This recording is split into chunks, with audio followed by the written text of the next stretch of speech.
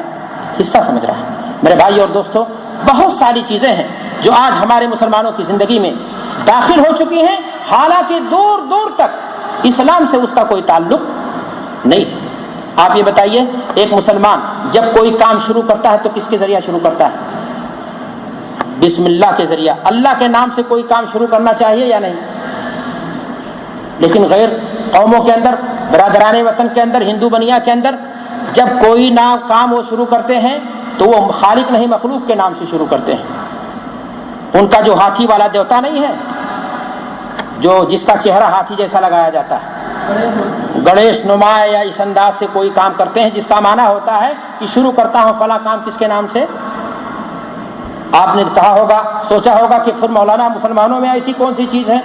آپ کو کتنے ڈرائیور ملیں گے جو گاڑی پر بیٹھتا ہے تو کہتا ہے پیر بابا آپ کے نام سے، جس نے اس کو گاڑی چلانی کیا کرائی ہے؟ سکھائی ہے۔ آپ ذرا بتائیے کہ اس مسلمان کو اس کی ایمانی غیرت کہاں مر گئی جو اپنے استاد کے نام سے اپنی گاڑی چلانے کو کیا کر رہا ہے؟ اسٹارٹ کر رہا ہے۔ اسلام نے تعلیم دی ہے کہ جب آپ گاڑی کے لیے چابی پکڑو بسم اللہ کر کے، اور اس کے بعد کیا کرو؟ دعا پڑھو، سبحان الذی سخر لنا ھذا۔ آپ چاہے سمندری سفر پہ ہو، چاہے گاڑی پر بیٹھ رہے ہو، ٹرین پر بیٹھ رہے ہو، جہاز پر بیٹھ رہے ہو، آپ کے لیے اللہ کے رسول صلی اللہ علیہ وسلم نے دعا سکھائی ہے۔ لیکن ایک مسلمان آج کے زمانے میں اپنے آپ کو مسلمان کہتا ہے، توحید کا علمبردار کہتا ہے، لیکن جب سمندری سفر کرتا ہے، کشتی میں بیٹھتا ہے یا سمندری جہاز پر بیٹھتا ہے تو کہتا ہے اے خضر، خواجہ خضر بابا۔ وہ سمجھتا ہے، اس کی سمجھ سے عبد القادر جیلانی کا نام لیتا ہے، بڑے پیر کا نام لیتا ہے، مشکل کی گھڑی میں ان کو پکارتا ہے۔ وہ سمجھتا ہے کہ سمندر کے تلاطم خیز موجوں سے یہ پیر آ کر کے اسے، جنید بغدادی اسے، عبد القادر جیلانی اسے، اور خضر علیہ الصلوۃ والسلام اسے آ کر کے کیا کر دیں گے؟ نجات دے دیں گے۔ میرے بھائی اور دوستو، نجات دہندہ کون ہے؟ اللہ ہے۔ اور مشکل کی گھڑی میں پکارے جانے کے لائق ذات کس کی ہے؟ اللہ کی ہے۔ ومن اضل ممن يدعو من دون الله من لا يستجيب له الى يوم القيامه وهم عن دعائهم غافلون۔ اس شخص سے بڑا گمراہ کون ہوگا جو اللہ کو چھوڑ کر کے غیر اللہ۔ آج کا مسلمان ہندوستانی توحید سمجھتا ہے کہ ہم نے اللہ کو ذات میں ایک مان لیا، بس رام اور راون کی مورت بنا کر کے اگر ہم نے پوجا کر لیا تو یہ شرک ہوگا بس، ورنہ اگر ہم جیلانی کی قبر پر جا کر کے پیشانی جھکا دیں، وہاں امید اور آستھا کے نام پر، نوکری اور چاکری کے نام پر، بیٹا اور بیٹی کے نام پر قسمت کے بنانے اور بگاڑنے کا سوال اور بھیک مانگیں، وہاں کی خاک کو اپنے لیے شفا سمجھیں، وہاں کی مریدی کو، حاضری کو اپنے لیے سعادت کا باعث سمجھیں، یہ ساری چیزیں وہ کرتا رہے، اور نہ تو اس سے اس کا ایمان بگڑتا ہے، نہ اس کا ایمان جاتا ہے، اسلام خراب ہوتا ہے، اور نہ ہی اس کے توحید میں کیا ہوتا ہے، کوئی فرق آتا ہے۔ میرے بھائی اور دوستو، اسلام نے ایک طریقہ ایک مسلمان کو سکھایا ہے۔ جب کوئی مسلمان دوسرے مسلمان سے ملے تو کیا کرے گا؟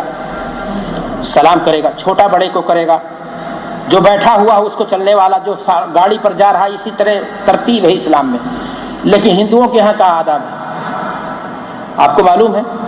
نہیں معلوم ہے؟ ہندو جب ایک چھوٹا بچہ یا گھر کا لڑکا جب گھر میں آتا ہے تو اپنے ماں باپ کے سامنے اپنے کیا کرتا ہے؟ چرنوں میں، اس کے چرنوں میں جھک کر کے، مسلمان بھی بولتا ہے۔ اور اگر مسلمان عملی طور سے نہیں کرتا ہے تو غصہ ہو جائے گا، کہے گا معاف کرو بابا، ہاتھ جوڑ کر کے کیا ہو جائے گا دوسرے کے سامنے؟ یہ کس کی دین ہے؟ پروفیسر صاحب ہیں، ٹیچر صاحب ہیں، اگر ذمہ دار آ گیا مینجمنٹ کا یا حکومت کا کوئی آدمی، اتنا گردن جھکا کر کے اس کو سلامی دی جائے گی۔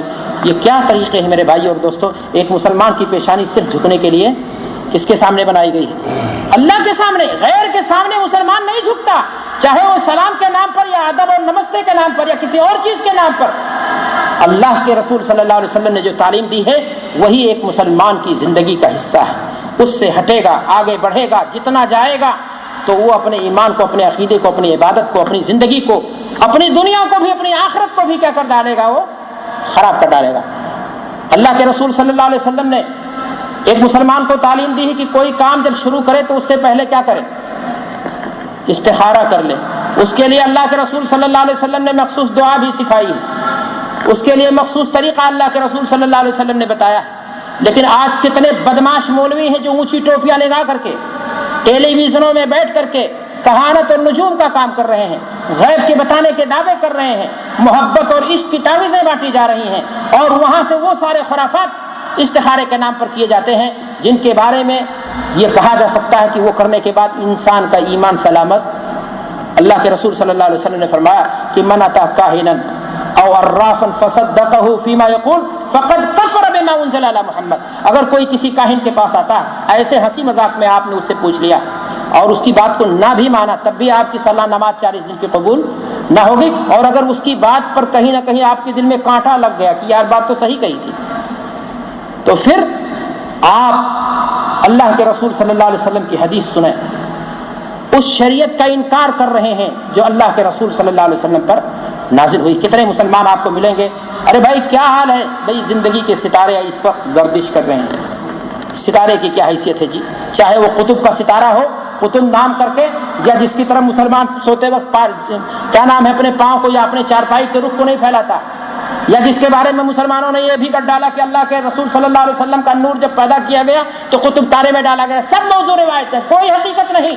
اللہ کے سامنے ایک ستارے کی، اللہ کی مخلوق ہے، ستارہ جب ٹوٹتا ہے تو وہ کسی شیطان کو مارتا ہے، لیکن ہندو کا عقیدہ ہے وہ عورت جب شادی ہوتی ہے تو کہتی ہے پتہ نہیں کون سی تاریخ رات آئی ہے اور وہ تارا ٹوٹ رہا ہے، وہ فلاں ہو رہا ہے۔ یہ سارے عقیدے نظریات محض ہندوانہ ہیں جو مسلمانوں میں کسی نہ کسی بہانے کیا کر رہے ہیں، پنپ رہے ہیں، اور آج کا مسلمان ان تمام چیزوں کو جانے انجانے، شعوری یا غیر شعوری طور پر اس کی زندگی کا، اس کی تہذیب کا حصہ بنتے جا رہے ہیں۔ میرے بھائی اور دوستوں، میں کہنا چاہوں گا کہ کسی بھی قوم کے لیے وہ دن بڑا مایوس ہوتا ہے جس دن اس قوم کے نوجوان بالخصوص اپنے ملی عادات و اطوار سے رخ پھیر لیں، غیروں کی عادات و اطوار کی طرف للچائی ہوئی نظروں کے ساتھ کیا کریں، دیکھنے لگیں۔ قدرت کا یہ اصول ہوتا ہے، جب تک کوئی قوم جوان ہوتی ہے اس قوم کا عزم جوان ہوتا ہے۔ جب آپ کی رگوں میں حمیت رہے گی، دینی غیرت رہے گی، اسلام کے احکام پر کاربند رہیں گے، تو آپ کا ایمانی تقاضا کیا رہے گا، مضبوط رہے گا۔ لیکن آپ جب غیروں کے پیچھے چل پڑیں گے تو پھر کہیں نہ کہیں آپ کے اندر کیا ہو جائے گی، کمزوری پیدا ہو جائے گی۔ میں نے آپ سے کہا کہ زندگی کے تمام معاملات، یہ تو عبادت کا مسئلہ، عقیدے کا مسئلہ میں نے بتایا، اور اگر آپ اتریں گے ان چیزوں کی طرف جو میلوں کے نام پر، جو مہینوں کے نام پر مسلمانوں میں بدعت و خرافات کی جاتی ہیں، تو اس کی بھی ایک تفصیل ہے۔ آپ محرم کے مہینے میں دیکھیے تعزیہ داری، یہ کس چیز کی نقالی ہے، درگا پوجا کی، اور کام کیا کیے جاتے ہیں، تعزیہ کے گرد گھوما جاتا ہے، وہاں نظر گزر دور کیا جاتا ہے، چھوٹے بچوں کو لا کر کے ننگا کر کے اس کی سرین تعزیہ کی طرف کی جاتی ہے، کہا جاتا ہے سارا مشکل اس کا کیا ہو جائے گا، دور ہو جائے گا۔ ایک مسلمان بانس کی کھپچیوں پر اس طرح اعتقاد اس کا، اس طرح بھروسہ اس کا، اس طرح امید کرنے لگا کہ وہ اس کو شفا اور اس کو کیا نام ہے، اس طرح کی قوت۔ میرے بھائی اور دوستو، امام حسین علیہ السلام کی روح ان تمام خرافات سے کیا ہے، بری۔ آپ محرم کے مہینے سے آگے بڑھیے، سفر کا مہینہ یہ چل رہا ہے، آپ کو پتا ہے سفر کا مہینہ شروع ہوتے ہی دنیا بھر کے سوالات آئیں گے، مولانا اس مہینے میں دکان کو اوپننگ کی جا سکتی ہے یا نہیں، شادی کی جا سکتی ہے یا نہیں، فلاں کام کیا جا سکتا ہے یا نہیں، آخر کیوں نہیں کیا جا سکتا ہے، دکان کو کیوں نہیں کھولا جا سکتا ہے، اس مہینے میں شادی کیوں نہیں کی جا سکتی ہے؟ کیا مسلمان بھی اب غیر قوموں کی طرح پنڈتوں کے پاس جائے گا اور مہورت اس سے مانگے گا کہ میرے بیٹی کے لیے شادی کا کون سا دن مناسب ہے؟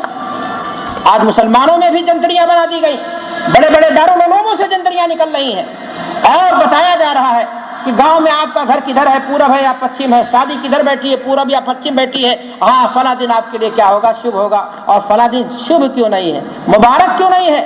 سارے دن اللہ نے بنائے ہیں، سارے مہینے اللہ نے بنائے ہیں، ہر دن میں اللہ نے خیر رکھا ہے۔ دن بذات خود منحوس نہیں، نہ کوئی مہینہ منحوس ہوتا، انسان کا خود عمل منحوس ہوتا ہے۔ جس دن گناہ کرو گے سب سے بڑا منحوس دن آپ کے لیے۔ ایک انسان قدر کی رات جو رمضان کے مہینے میں آتی ہے، اگر اس رات میں بیٹھ کر کے گناہ کا کام کرے، گندی فلم دیکھے، تو کیا قدر والی رات اس کے گناہوں کا کفارہ بن جائے گی؟ تو میرے بھائی اور دوستو، اگر کوئی عورت شادی کر کے لائی گئی اور اچانک حادثہ ہو گیا، کہا اس کی گوڑی ٹھیک نہیں ہے، مسلمانوں میں بھی ایسے تصورات آج ہندوؤں کے دیکھا داکھی موجود ہیں۔ کوئی عورت کا شوہر مر جائے، بیوہ ہو جائے، اس کی زندگی غرق کر دی جاتی ہے. جس طرح غیر قوموں کے اندر مسائل تھے، آج رجب کا کوڑا بھرا جاتا ہے.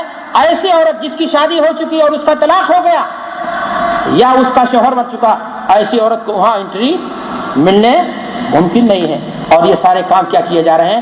دین کے نام پر انجام دیے جا رہے ہیں اور اسلامی کاز بتایا جا رہے ہیں، اسلامی تہذیب کی روایت اور اسلامی تہذیب کا حصہ بتایا جا رہا ہے. میرے بھائی اور دوستو، اللہ کے رسول صلی اللہ علیہ وسلم نے زمانے جاہلیت کے اندر پائی جانے والی بہت ساری بدعقیدگیاں تھیں، بہت سارے خرافات تھے جن کا رد کیا اللہ کے رسول نے. ایک حدیث کے اندر آپ نے فرمایا لا ادوا، چھوت چھات بھی کوئی شریعت میں نہیں حیثیت رکھتا. لیکن آج مسلمانوں کی حالت دیکھ لیجئے، آج مسلمان چھوت چھات کی بیماری میں کس طرح ملوث ہے.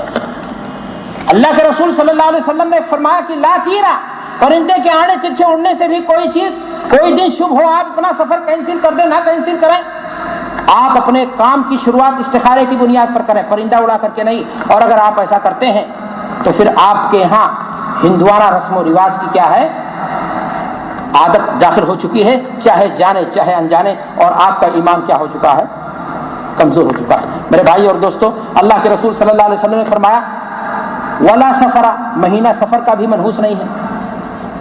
ولا ہامہ، الو بھی منحوس نہیں ہے. ہمارے یہاں بہت سارے مسلمان ہیں، کہتے ہیں کہ ایک پرندہ ہے ٹٹہری بولتے ہیں، کہتے ہیں اگر آواز لگا کر کے آج گیا ہے تو آج گاؤں کے کسی پردھان یا کسی بڑے آدمی کی کیا ہو جائے گی. اللہ اکبر. یہ سارے عقائد ہندوانہ تھے میرے بھائیوں. لیکن مسلمانوں میں عقیدے روحوں کی واپسی کا عقیدہ اور خصوصی دن 15 شعبان کو قبر کی زیارت اور یہ تصور گھروں کو دیپاولی کی شکل دینا، وہاں آگ روشن کرنا جو برمکیوں کی عادت ہے، یہ سارے طریقے مسلمانوں کے نہیں ہیں. یہ مسلمانوں کے طریقے نہیں ہیں کہ بچوں کے ہاتھوں میں پھلجڑیاں دے دی جائیں 15 شعبان کی رات کو اور وہ جا کر کے برکت کی رات میں آگ جلائیں. یہ مسلمان کہیں نہ کہیں ہندوستانی برادران وطن ہندوؤں کے ساتھ رہتے رہتے ان تمام چیزوں کا کیا ہو چکا ہے؟ عادی ہو چکا ہے. حالانکہ ان اعمال کا، ان اخلاق کا، ان اطوار کا، ان طور طریقوں کا، طرز زندگی کا اسلام میں کوئی دخل نہیں ہے.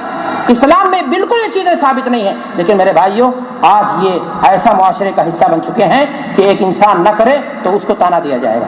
آپ ذرا ایک انسان کی زندگی کا مطالعہ کر لیں، پیدائش سے لے کر شادی بیاہ کے مسائل کو. مسلمان آج رواج چل چکا ہے کہ لے جا کر کے مسجد میں نکاح پڑھاتے ہیں، بڑی اچھی بات. لیکن نکاح کے بعد جب دولہا صاحب گھر آتے ہیں تو کیا شروع ہوتا ہے؟ اور اس سے پہلے کیا شروع ہوتا ہے؟ اللہ کے رسول جناب محمد رسول اللہ صلی اللہ علیہ وسلم نے فرمایا کہ اذا جاءکم من ترضون دینہ امانتہ فزوجوہ. تمہاری بیٹی کا رشتہ لے کر کے جب کوئی ایسا شخص آئے جس کے دین سے، جس کے ایمان سے مطمئن ہو تم، تو اپنی بیٹی کا رشتہ اس سے کیا کر دو. اللہ کے نبی صلی اللہ علیہ وسلم کی عملی زندگی کا مطالعہ کریے کہ اپنی بیٹی لختے جگر فاطمہ الزہرا کی شادی اللہ کے رسول صلی اللہ علیہ وسلم نے کسی دھنی سیٹ سے نہیں کیا تھا، بلکہ علی جیسے انسان سے کیا تھا جو روز جا کر کے مزدوری کرتے تھے، دہاڑی لگاتے تھے اور اسی پیسے کو لا کر کے غلہ لا کر کے گھر میں کھانے کا کیا کیا جاتا تھا؟ انتظام کیا جاتا تھا. لیکن آج ہم نے کرائیٹیریا کیا بنا لیا؟ بیٹی کی شادی کے لیے سید ہونا چاہیے، پٹھان ہونا چاہیے، فلاں برادری کا ہونا چاہیے. یہ برادری اسلام نے تو سب کو کہا تھا کہ تمام مسلمان بھائی بھائی ہیں. اللہ کے رسول جناب محمد الرسول اللہ صلی اللہ علیہ وسلم کی زندگی میں ہجرت کا واقعہ پیش آیا. آپ کو معلوم ہے عبد الرحمن ابن عوف، ہاں مولانا یہی ہے غالباً، جب مکہ سے مدینہ ہجرت کر کے آتے ہیں تو اللہ کے رسول صلی اللہ علیہ وسلم نے ان کے درمیان اور دوسرے صحابی جو انصاری صحابی تھے دونوں کے درمیان کیا کرایا؟ مواخات، بھائی چارہ جسے بولتے ہیں. کیا قربانی تھی ان کی؟ انہوں نے کہا کہ میرے بھائی میرے پاس زمین و جائیداد، تم کو میں اپنی زمین کا وارث بنا دیتا. میرے پاس 2 بیویاں ہیں، جس کو تم پسند کرو میں اس کو طلاق دے دیتا ہوں تاکہ تم بھی شادی کر لو. انہوں نے کہا کہ بازار ہے یہاں پر؟ کہا ہاں. کہا مجھے راستہ دکھا دو. ان کو راستہ دکھا دیا گیا. کچھ دن گزرے تھے کہ ان کو اللہ تبارک و تعالیٰ نے بزنس اور تجارت میں برکت دی. اور ذرا غور سے سننا میری بات کو، اللہ کے رسول صلی اللہ علیہ وسلم کی خدمت میں حاضر ہو رہے ہیں تو کپڑے میں خوشبو کے آثار لگ رہے ہیں. اللہ کے رسول نے پوچھا فلاں کیا بات ہے؟ کہا اللہ کے رسول صلی اللہ علیہ وسلم میں نے فلاں انصار کی عورت سے میں نے شادی کر لی. کہاں تھی برادری؟ وہ تو انصاری نہیں تھے. لیکن انصاری نے دین کی بنیاد پر اپنی بیٹی ان کو دے دی، اور مسلمانوں میں کتنی پریشانیاں ہندوؤں کی رسم و ریت کی وجہ سے۔ مسلمان زکوٰۃ نہیں دیتا ہے، اپنی بیٹی کو اپنی زمین و جائیداد میں وارث نہیں بناتا ہے، لیکن تلک کے نام پر، جہیز کے نام پر وہ سارے کام جو ہندو قوم شادی کے وقت اپنی بیٹی کی رخصتی کے وقت کرتے ہیں، مسلمان ان چیزوں کا دلدادہ ہے۔ لیکن جب سر سے پانی اونچا چلا جاتا ہے تو کسی مولوی سے فتویٰ لیتا ہے کہ مولانا وہ فلاں لوگ ہم سے موٹر سائیکل گاڑی مانگ رہے ہیں، یہ جائز ہے یا ناجائز ہے، لیکن جب بیٹے کی شادی کرتا ہے تب پوچھنے کے لیے نہیں آتا۔ جب بیٹے کی شادی کے لیے کوئی شخص اپنی بیٹی کا رشتہ لے کر کے آتا ہے تو کہتا ہے میں تو سید واڑا ہوں، میں تو چودھری صاحب ہوں، میں اس کی لڑکی سے شادی کیسے کروں گا، یہ تو ناک کٹ جائے گی۔ اسلام نے تمام مسلمانوں کو ایک گھر کے افراد کی طرح جانا تھا، کوئی سرحد نہیں، کوئی نیشنلٹی نہیں۔ اسلام ہماری سب سے بڑی شناخت ہے، سب سے بڑا اقامہ، سب سے بڑا پاسپورٹ ہمارا یہی کہ ہم مسلمان ہیں، اور ایک مسلمان دوسرے مسلمان کا کیا ہوتا ہے؟ بھائی ہوتا ہے، نہ کوئی برادری ہوتی ہے۔ ان اکرمکم عند اللہ اتقاکم۔ جب ہم نے اسلام کے طریقے کو چھوڑ دیا تو ہماری زندگی میں کیا آ گئے؟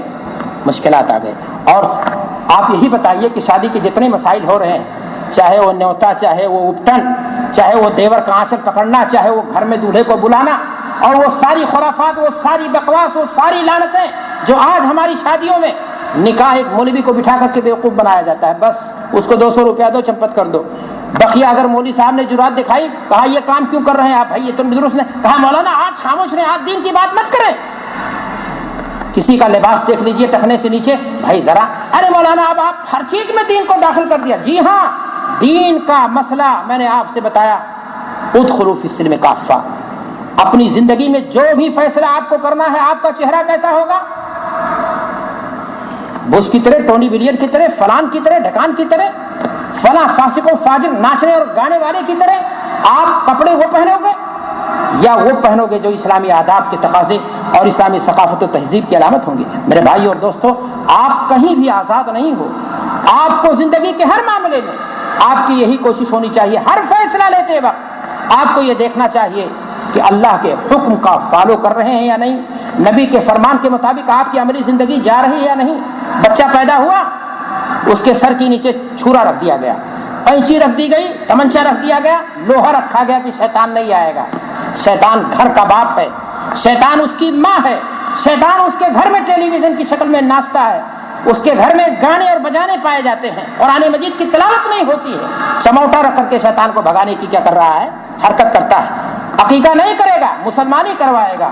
بوا آئے گی، فلاں کپڑا لائی، اس کو نیک چاہیے، فلاں آئے گا، اس کو چاہیے۔ ساری حرکتیں میرے بھائیوں، ساری رسمیں، ساری ریتیں آپ اگر غور کرو گے تو یہ ہندوانہ ہے، اور یہ لعنتیں ہیں جو ہم نے اپنی زندگی میں ٹھوس رکھی ہیں۔ اور نتیجہ کیا ہے کہ اسلام سے یہ سب دوری کا کیا ہے؟ نتیجہ ہے۔ اگر آپ کے اندر ایمانی غیرت ہوتی، آپ کے اندر ایمانی غیرت جو اسلام لاتے وقت ایک مسلمان کے اندر ہوتی ہے، وہ برقرار ہوتی، تو آپ ان چیزوں کو اسی مجلس میں عہد کریں گے کہ ہم ان چیزوں کو اپنی زندگی سے نکال دیں گے، اور ان چیزوں کو اپنی زندگی سے ہم دور کر دیں گے۔ ہم اللہ کے نبی صلی اللہ علیہ وسلم کے لائے ہوئے دین کی پیروی کریں گے، اور آپ کے امتی بن کر کے یہاں اس دنیا میں زندگی گزارنے کی کوشش کریں گے، اور قرآن ہمارا دستور ہوگا، رسول صلی اللہ علیہ وسلم کا فرمان ہمارا دستور ہوگا۔ زندگی کے تمام مسائل، چاہے وہ شادی ہو، چاہے وہ بیاہ ہو، چاہے وہ عید ہو، چاہے وہ تہوار ہو، چاہے وہ اور چیزیں ہوں، عید کے دن جھولا نہیں جھلائیں گے، نہ لڑکیوں کو بے پردہ لے جائیں گے۔ آج مسلمان تعلیم کے نام پر، دیگر چیزوں کے نام پر اپنی بیوی کو غیر کے ساتھ بھیج دیتا ہے، اجنبی کے ساتھ بھیج دیتا ہے، غیر محرم کے ساتھ بھیج دیتا ہے۔ اس سے کہا جائے بھائی یہ کیا طریقہ، کہا سیم سیم وہ میرے بیٹا جیسا ہے، اور جب کچھ روز کے بعد اس کی بیٹی بھگ جاتی ہے اس کے ساتھ، تب خودکشی کو پر آمادہ ہو جاتا ہے، تب اسلام کو ڈھونڈنے کی کوشش کرتا ہے۔ میرے بھائی اور دوستو، اسلام نے ان تمام چیزوں کو، زنا صرف نہیں حرام کیا، آداب کو بھی جو زنا تک پہنچا دیں، گانا ہو، بجانا ہو، معاشقہ ہو، اور اس طرح بے پردگی ہو، ان تمام چیزوں کو کیا کیا ہے؟ حرام کیا ہے۔ لیکن آج یہ تمام مسائل آج مسلمان پڑھا لکھا اگر آپ ایسی باتیں کریں تو کہے گا یہ پچھڑے ہوئے لوگ ہیں، یہ دقیانوس لوگ ہیں، ارے مولانا لوگ ہیں، یہ پرانی باتیں کرتے ہیں، اور یہ ساری باتیں، یہ ساری چیزیں آپ پر فتوے جڑ دیے جائیں گے۔ میرے بھائی اور دوستو، آپ پر جتنے فتوے جڑ دیے جائیں، لیکن میں آپ سے کہنا چاہتا ہوں کہ جہاں آپ اپنے ایمان کے تعلق سے، اپنے عقیدے کے تعلق سے آپ کا یہ دھیان ہونا چاہیے کہ عقیدہ 100% آپ کا توحید کا ہونا چاہیے، آپ کے عقیدے توحید میں کہیں آنچ نہ آئی ہو، چاہے توہمات کا آنچ، چاہے نحوست کا آنچ، چاہے کسی مہینے کے تعلق سے بدعقیدگی کا آنچ، یا اور جو چیزیں خرافات کے نام پر پائی جاتی ہیں، وہ جس کے ذریعہ سے آپ کا ایمان کمزور ہو رہا ہے، ان تمام چیزوں سے اپنے آپ کو دور رکھنے کی کوشش کرنی چاہیے۔ اور وہیں پر میرے بھائی اور دوستو، آپ اپنی عبادتوں کے تعلق سے بھی آپ ایک ایک عبادت کو غور کریں، آپ ایک ایک عبادت کو دیکھیں۔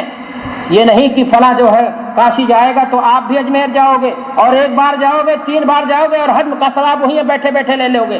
میرے بھائیوں، اگر ان تمام چیزوں سے آپ نے توبہ کر لیا اور اپنی زندگی کو اسلام کے اصول پر ڈھال لیا، تو یقین مانو کہ اللہ تبارک و تعالیٰ آپ کو دنیا میں بھی عزت دے گا اور آخرت میں سرخرو کر دے گا۔ اللہ سے دعا ہے کہ پروردگار عالم دین کی حقیقت کو، اسلام کی حقیقت کو صحیح معنی میں ہمیں سمجھنے کی، اس پر عمل کرنے کی توفیق عطا فرما دے۔ رب کریم تو ہمیں غیر قوموں کے عادات سے، اطوار سے، ہندوانہ تہذیب ہو یا یہودی تہذیب کی الغار سے، تمام جراثیموں سے، تمام وائرس سے رب کریم ہم کو، ہماری اولاد کو محفوظ فرما دے۔ الہ العالمین ہمیں حیا کی دولت عطا فرما، عفت و پاک دامنی عطا فرما، ہماری بچیوں کو پردہ عطا فرما۔ رب کریم ہم ذات اور برادری اونچ نیچ کی جو حرکتیں، لعنتیں ہیں ہمارے سماج کے اندر، ان تمام سے ہم چھٹکارا پا کر کے تقویٰ کی بنیاد پر ہمارا معاملہ ہو، اور جب ہم دنیا سے جائیں اور تو ہم ایمان اور اسلام کے ساتھ ہمارا خاتمہ ہو، اور جب ہم تیرے پاس پہنچے رب کریم تو ہم سے راضی ہو۔ میں شکر گزار ہوں مشائخ کا اور آپ سب کا کہ ہمت دکھائی اور آپ بیٹھے رہے اور ماشاءاللہ ہماری بات کو سنا۔ اللہ سے دعا ہے کہ پروردگار عالم آپ کی اس حاضری کو آپ کے لیے گناہوں میں بخشش کا ذریعہ بنا دے، اور ہم نے جو باتیں دین و اسلام کی سنی ہیں کتاب و سنت کی روشنی میں، واقعی معنی میں رب کریم ہمیں ایمانی غیرت سے سرشار کر دے، اور ہمیں یہ توفیق دے دے کہ ہم اپنے اعمال کا محاسبہ کریں اور اپنے آپ کی اصلاح پر توجہ دیں، اور ہمیں اپنے آپ کی اصلاح، فرد کی اصلاح، پھر گھر کی اصلاح، اور پھر اس سماج کی اصلاح کی توفیق عطا فرما۔ رب کریم جو کچھ ہم کہیں اس پر ہمیں عمل کی توفیق عطا فرما۔ وآخر دعوانا الحمدللہ رب العالمین، والسلام علیکم ورحمۃ اللہ وبرکاتہ۔